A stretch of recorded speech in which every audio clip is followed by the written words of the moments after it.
As I go to history class, I learn to unlock more things about political theory, more unknowns, more knowns, more truths are unlocked through my knowledge of learning a little bit more in depth about how our country came to be, and pretty much the birthing of the Constitution, and how our nation has such a great spirit. And it amazes me how there are those who want to extinguish this nation's most unique spirit. Like I was saying in class, this was the best example of civilization. You could take that Constitution. It is the seed of life for a civilization. But the problem is that you have to let it grow organically. You can't sell it. You can't push it.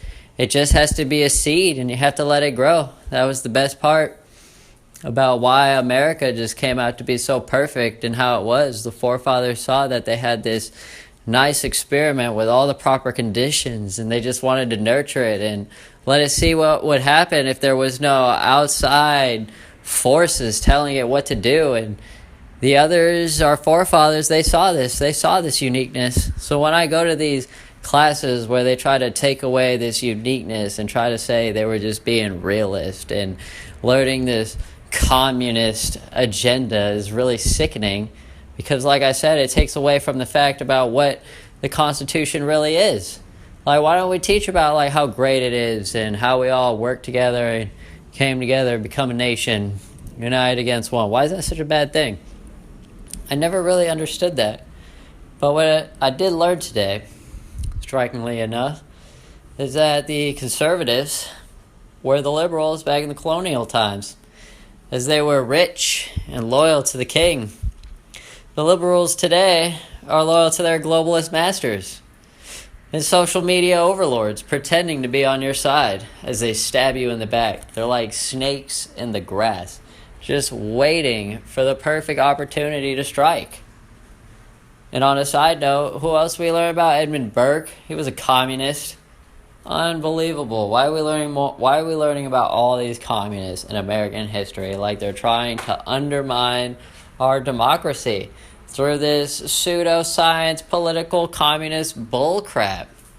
It's unbelievable. I also learned that back in the day, the radicals back in colonial times were the true patriots. And I don't understand why we even call them radicals. Why are we calling them radicals?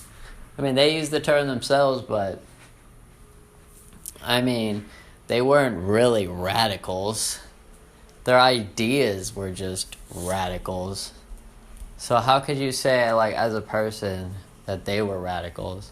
I think we need to clarify this definition a little bit more and say that through their mentality and philosophy was a little bit radical.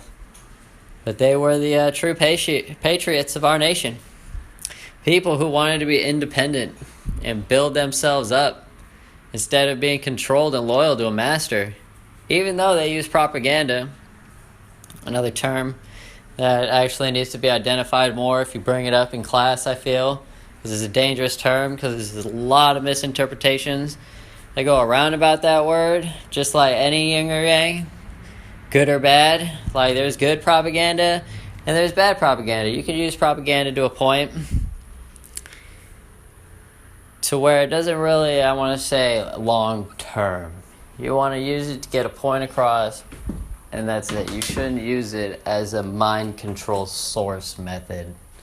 Even though I don't really agree with using it to get a point across, sometimes through debate, some people just need to get a point across, good or bad. Now, that doesn't change the fact that you need to abuse it and constantly keep spreading that propaganda and misinformation. See, that's where it becomes the problem, because then people start to believe anything that just comes right in front of their face. It's unbelievable. So yes, I do believe that we should have a little bit more definition and clarification about the use of that word. So even in class, they bring up propaganda, So the difference between, like I brought up, with the good and evil that our forefathers and the propaganda that they use, is that they were persuading people to unite and follow a person, then rally and fight for your nation. I mean, sure, you could say, like, I guess that's bad, but they were already independent on themselves. They were being politically invaded by the British Empire. So you can't really justify what they were doing because they were independent of their own. The British Empire was invading them. So they used this propaganda and lawlessness to rally those around them. They did it for the betterment of our nation. They didn't abuse it or overstay their welcome in the propaganda department. They used it to be effective and to get a point across. The only reason it's considered propaganda is because it was against the king trying to persuade those sheep, lifting the veil from their eyes to the true evil that was Great Britain, the great British Empire, and globalism today. The tactics is the same then as it is today. The radical left and drive-by media do the same thing, pushing their agenda, and they use it for an evil purpose, twisting and morphing real information into a false, tasteless vision. It's sad to see the rise of old-school colonial globalism in our day and age after our forefathers fought for our independence and our own right to self-govern. But, the mindless iPad children will always answer their master's beck and call.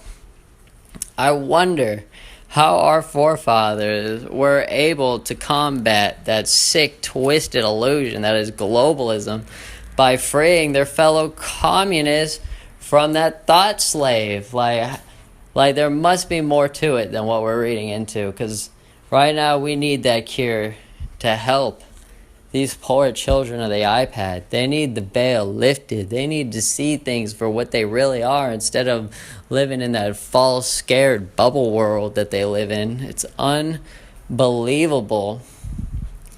Quick thought.